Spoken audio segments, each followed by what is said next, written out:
You know, there are rivalries, and then there's Duke versus North Carolina. It is just on another level. It's a clash steeped in history, but every so often, a single game adds a chapter so completely wild you have to see it to believe it. All right, let's dive into one of those legendary nights. And that's what it sounded like right from the broadcast. The Dean Smith Center in Chapel Hill, absolutely electric. I mean, you could just feel the tension, the history, the pure, raw energy of college basketball at its absolute peak. This wasn't just another game, this was a spectacle. And right from the opening tip, one team came out looking to make a statement, and a loud one at that. The visiting Duke Blue Devils didn't just start strong, they started with an absolute blitz. And just look at how they were doing it. This wasn't just one guy getting hot. This was a perfectly executed offensive attack.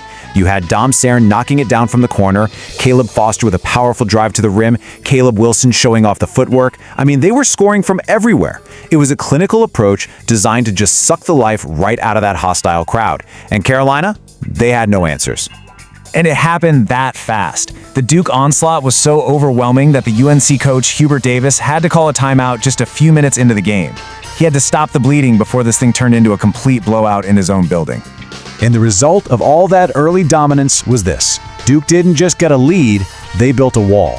They got up by double digits and just stayed there, controlling the pace, the scoring, the entire feel of the first half. Psychologically, that's exactly what you dream of as a visiting team.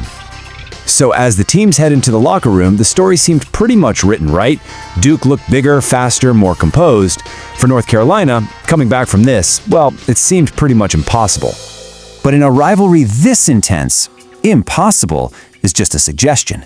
The second half was about to become a completely different story, sparked by a really unlikely hero and a surge of momentum that I don't think anyone saw coming. And that became the question on everyone's mind. Could Duke really keep playing that perfectly? Or had they maybe peaked a little too early? Well, the first cracks in that armor were just about to appear. And this comeback, it really starts with one guy, Henry Vessar. He was basically a non-factor in the first half, but he became the engine, the absolute catalyst for Carolina's revival. You know, it's often the player you don't game plan for who completely changes everything. Vessar was that spark. I mean, the transformation was just staggering. In the second half, Vessar came alive, scoring huge baskets inside. And then there was the block. A massive rejection on Duke's star player, Cameron Boozer. That single play was a statement. It sent a shockwave of energy through the entire building, and more importantly, through his teammates. That was the moment belief came rushing back. And with every Vessar basket, every single defensive stop, you could just feel it. The whole momentum of the game was shifting. Duke's commanding lead started to just evaporate. And that building that was shaking at the start, it was now hitting a fever pitch. The comeback was officially on. All of this set the stage for one of the most frantic, heart-stopping finishes you will ever see. The final minute was an absolute roller coaster of clutch plays and pure drama. Okay, just try to follow this sequence. With 1 minute left, Duke is up 6. It looks like they might actually survive this thing. But Carolina just keeps clawing back. Trimble hits a jumper. Duke answers. Then, with only 9 seconds to go, who is it? It's Henry Vessar again, this time with a huge tip-in to cut the lead to a single point. Carolina calls timeout. It's their ball, one last chance. So here it is, the final play. Derek Dixon gets the ball and he drives hard, pulling the entire Duke defense with him. But instead of forcing a tough shot, he sees Seth Trimble all by himself in the far corner. Dixon fires this magnificent cross-court pass, and Trimble catches and shoots.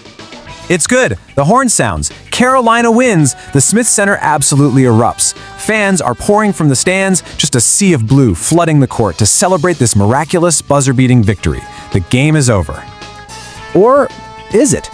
Amidst all the chaos, the officials are huddled up. They're going to the monitor. They have to review the clock. The entire celebration just comes to a screeching halt as everyone, players, fans, coaches, just stares at that replay screen. And there it is, a tiny sliver of time. 0.4 of a second were still on the clock when the ball went through the net. So they make the announcement, the game is not over. They have to clear the entire court for one final play. The scene is just surreal. Can you imagine?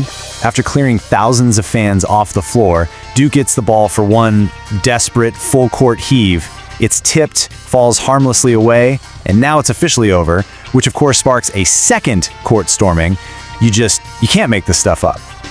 So, After all that chaos, after all that drama, what are we left with? Well, we're left with a game that people in this rivalry are going to be talking about for decades to come. This quote from the broadcast really says it all. I mean, just think about that for a second. Their biggest comeback win against their arch rival in a quarter of a century, and they did not lead for a single moment, not for 1 second of the entire game until the very last one. It's the literal definition of stealing a victory from the jaws of defeat. And ultimately, that's the question this game leaves us with. In a series that is just filled with buzzer beaters, with iconic players and unforgettable finishes, how do you even measure a comeback this improbable? It's a moment that proves, once again, that when it's Duke versus Carolina, you can never, ever turn away.